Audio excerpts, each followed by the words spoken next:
Сәлеметсіздер ме оқушылар? Көңіл күйлерің қалай? Бүгін бізде жаратылыстану пәні 2-ші сынып. Сабағымызды бастамас бұрын өткен тақырыпты еске түсіру үшін сұрақтарға жауап берейік. Бірінші сұрақ: күн қандай? Екінші сұрақ: жарықтың қандай түрлері бар? Үшінші сұрақ: қандай заттар жарықты өткізеді? Оқушылар, өткен тақырыпты жақсы түсінген екенсіңдер. Күн жарық. Жарықтың жасанды және табиғи түрлері болады. Мөлдір денелер мен материалдар жарықты жақсы өткізеді. Енді оқушылар, бейнежазбаларға назар аударайық.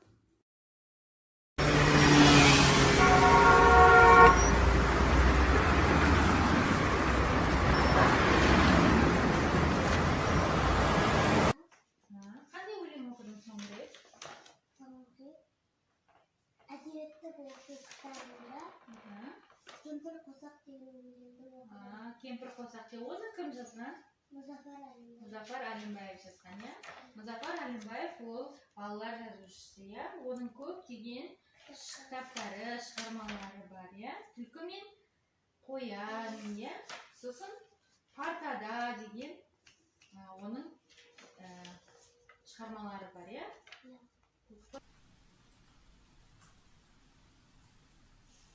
Деревенскую 60. Рабочий, да?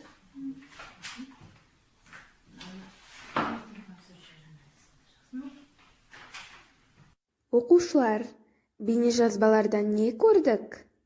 Не естідік? Не білдік? Қане ойланайық. Оқушылар, бейнежазбалардан кітапханадағы, көшедегі, ауруханадағы көріністерді көре отырып, дыбыстарын естідік. Олай болса, балалар, бүгінгі біздің тақырыбымыз дыбыстар қандай болады?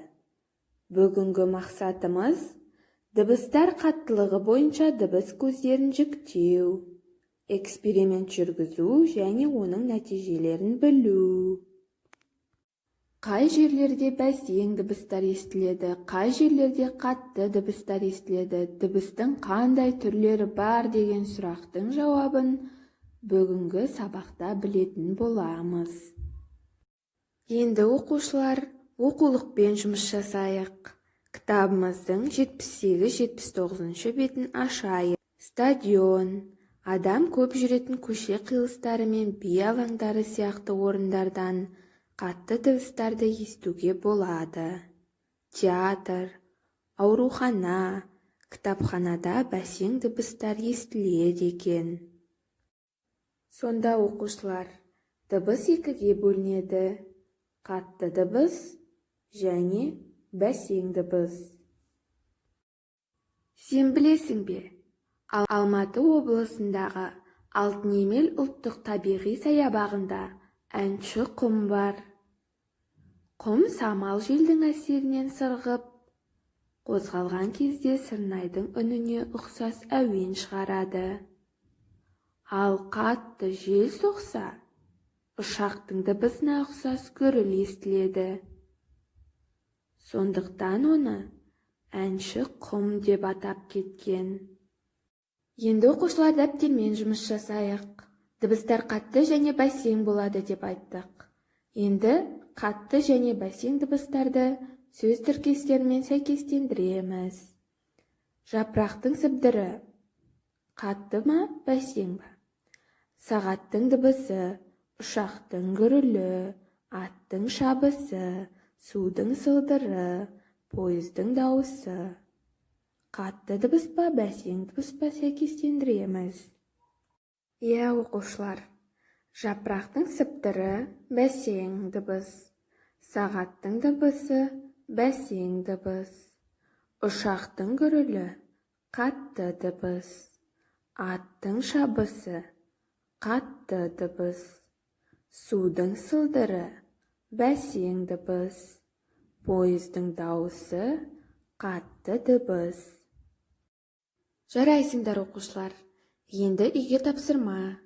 Оқулықтың 78-79 беттерімен жұмыс және де мына тапсырмалар. Бірінші, қораптағы моншақтар дыбысын зерттеу. Екінші, қоңырау дыбыстарын зерттеу. Үшінші, бәсең, қатты дыбыстарды жазу. Оқушылар, назарларыңа рахмет. Сау